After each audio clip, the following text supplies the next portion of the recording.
So hello everyone and welcome back to my channel movie dissection. तो आज मैं Friday यानी कि 13 सितंबर को थिएटर्स में रिलीज हुई James Watkins directed, James McAvoy, Mackenzie Davis, Scoot McNairy, Aisling Franciosi and और भी कुछ एक्टर्स की starrer horror mystery English film speak no Evil के बारे में बात करने वाला हूँ। तो स्पीक नो इविल के बारे में अगर बात करूँ तो सबसे पहले तो मैं आपको ये बता दूं कि ये 2022 की एक Danish film speak no evil की रीमेक है जो कि मैंने नहीं देखी। तो इसलिए इस फिल्म को मैंने एक फ्रेश फिल्म की तरह ही देखा और इसलिए इसका रिव्यू भी मैं एक फ्रेश फिल्म के नजरिए से ही करूंगा।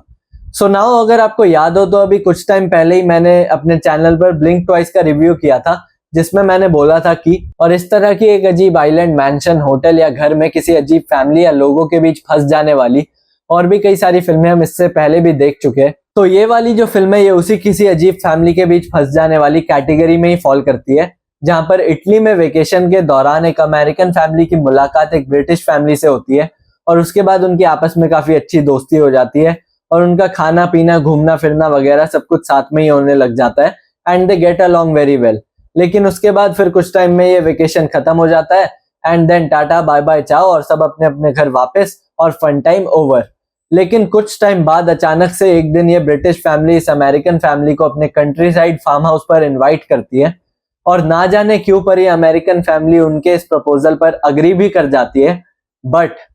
उनके इस फार्म हाउस पर पहुंचने के बाद, yes you guessed it right, उनके साथ कई सारी अजीबोगरीब चीजें होना शुरू हो जाती है और इस साधारण से नजर आने वाले ब्रिटिश कपल के इरादे बिल्कुल ही इवल से नजर आने लग जाते हैं और एक स्वीट सा इमेजिन किया गया कंट्री साइड हॉलीडे एक नाइटमेयर में बदल जाता है। तो फिर आखिर किस तरह से ये अमेरिकन फैमिली इस अजीबोगरीब ब्रिटिश फैमिली के अजीबोगरीब फार्म हाउस से एस्केप करेगी, यही आपको इस फिल्म में देखने को मिलता है। पर अब हालांकि मैं इस सवाल को इस तरीके से भी पुट कर सकता था कि क्या ये अमेरिकन फैमिली इस अजीबोगरीब ब्रिटिश फैमिली के चंगुल से निकल पाएगी या फिर यहीं पर इनके साथ कुछ बड़ा कांड हो जाएगा। इस सवाल का जवाब तो आपको इस फिल्म में देखने को मिल जाएगा, पर मैंने ऐसा नहीं कहा क्योंकि गेट आउट के बाद इस तरह की और भी कई सारी गेट आउट वॉनबीज हम इससे पहले भी देख चुके हैं और इसलिए ये जो विल दे गेट अवे वाला क्वेश्चन है काफी आउटडेटेड सा हो गया है और इस तरह की हॉरर मिस्ट्री फिल्मों के पैटर्न से हम इतने फेमिलियर हो गए कि इसका जवाब तो हमें पहले से ही पता होता है कि yes they will get away.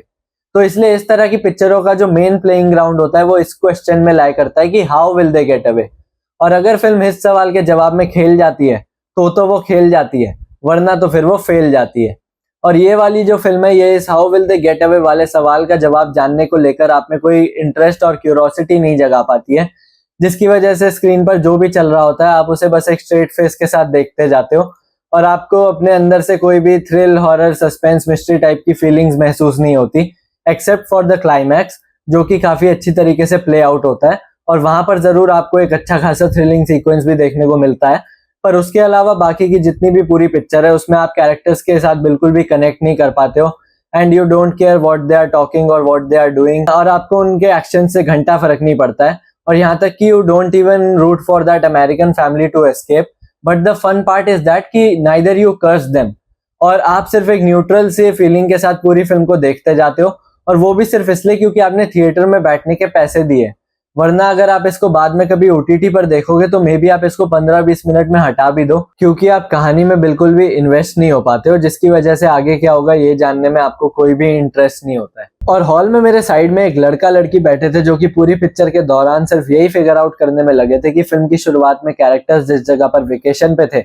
वो जगह कौन सी थी। हालांकि पूरी फिल्म के दौरान कैरेक्टर्स कई बार उस जगह का मेंशन करते हैं पर शायद से जो दोनों मेरे साइड में बैठे थे वो उस वर्ड को कैच नहीं कर पा रहे थे। पर फिर भी फिल्म के लास्ट तक आते आते फाइनली उन्हें भी अपने इस सवाल का जवाब मिल ही गया और एकदम से वो लड़की बोली, अरे इटली था, और वो लड़का उसकी बात पर मोहर लगाते हुए बोला, अरे हाँ इटली तो था वो। तो मतलब इससे मैं आपको ये बताना चाह रहा हूँ कि in will they get away और how will they get away जैसे सवालों से तो उन्हें कोई मतलब ही नहीं था, बल्कि उनके लिए तो ये सवाल ज्यादा मैटर कर रहा था कि कैरेक्टर्स जिस जगह पर वेकेशन पर थे वो जगह कौन सी थी। तो इससे आप समझ सकते हो कि फिल्म कितनी एंगेजिंग है कि कहानी कहाँ जा रही है, क्यों जा रही है, इससे आपको कोई मतलब नहीं होगा, बल्कि आप फिल्म के अंदर अपने कुछ अलग ही पॉइंट ऑफ इंटरेस्ट खोजने में लगे रहोगे। और फिल्म में जो चीजें मुझे अच्छी लगी वो है सिर्फ इसका क्लाइमैक्स और जेम्स मैकएवॉय की एक्टिंग, जो कि इससे पहले स्प्लिट में डीआईडी वाले एक साइकोपैथ का रोल भी कर चुके हैं। तो इसलिए यहाँ पर भी एक फैमिली मैन साइकोपैथ के रोल में वो काफी अच्छे लगे और उनका काम काफी अच्छा है and his evil smile really gets under your skin. और फिल्म 1 घंटा 50 मिनट की है। और जैसा कि मैं बता ही चुका हूँ कि ऐसी कुछ खास इंटरेस्टिंग नहीं है, तो इसलिए बीच बीच में आपको ऐसा भी लग सकता है कि अरे यार खत्म क्यों नहीं हो रही, एंड थोड़ी बहुत स्ट्रेची सी भी फील होने लग जाती है। और मुझे तो ऐसा लगता है कि मोस्टली आजकल यूनिवर्सल पिक्चर्स, वार्नर ब्रोस जैसे कई सारे तमाम बड़े बड़े स्टूडियोज की हॉरर फिल्में काफी मीडियोकर सी होती जा रही है, और वहीं दूसरी तरफ कई सारे इंडिपेंडेंट फिल्म मेकर्स इनसे लाख गुना अच्छी फिल्में बना रहे हैं। जैसे कि अभी हाल ही में मैंने अपने चैनल पर मिल्क एंड सीरियल नाम की एक फिल्म रिकमेंड की थी, जो कि यूट्यूब पर फ्री में अवेलेबल है, और अगर आप उस फिल्म को देखोगे तो आपको उसमें ही एक अच्छा खासा हॉरर देखने को मिल जाएगा। और यहाँ तक कि आपको उसकी मेकिंग में भी एक यूनिकनेस नजर आ जाएगी, जो कि इन नामी स्टूडियोज की फिल्मों में कभी भी नहीं आती है। और इसलिए स्पीक नो इविल भी सिर्फ एक टिपिकल सी हॉलीडे हॉरर निकलकर सामने आती है, जिसे अगर आप मिस भी कर दोगे तो सिर्फ उतना ही अफसोस होगा जितना तब होता है अगर आप स्कूल या ट्यूशन में टाइम पर होमवर्क सबमिट ना करो, विच इज 0%। हालांकि अगर आप जेम्स मैकएवॉय के फैन हो या फिर इस तरह की मीडियोकर हॉरर्स ही आपके लिए वर्क करती है, तो फिर बिंदास होके देखो, आपकी चॉइस है। और पेरेंटल गाइडेंस की अगर बात करूं तो फिल्म ए रेटेड है, और इसमें सेक्सुअल रेफरेंसेस और वायलेंस वगैरह है, और कुछ सीन्स है जिसमें आप फैमिली के साथ थोड़े बहुत ऑकवर्ड हो सकते हो, तो इसलिए फैमिली के साथ देखना है या नहीं ये भी आप पे डिपेंड करता है। हालांकि मेरी तरफ से तो ये फिल्म रिकमेंडेड भी नहीं है। और बाकी तो फिर स्पीक नो इविल का रिव्यू यहीं एंड करते हैं। और अगर आपको मेरा रिव्यू अच्छा लगा हो तो चैनल को प्लीज सब्सक्राइब करो, और वीडियो को लाइक करो, शेयर करो, और मेरी थोड़ी सी केयर करो। एंड मिलते हैं नेक्स्ट वीडियो में, और तब तक के लिए अरिविदेर्ची दोस्तों।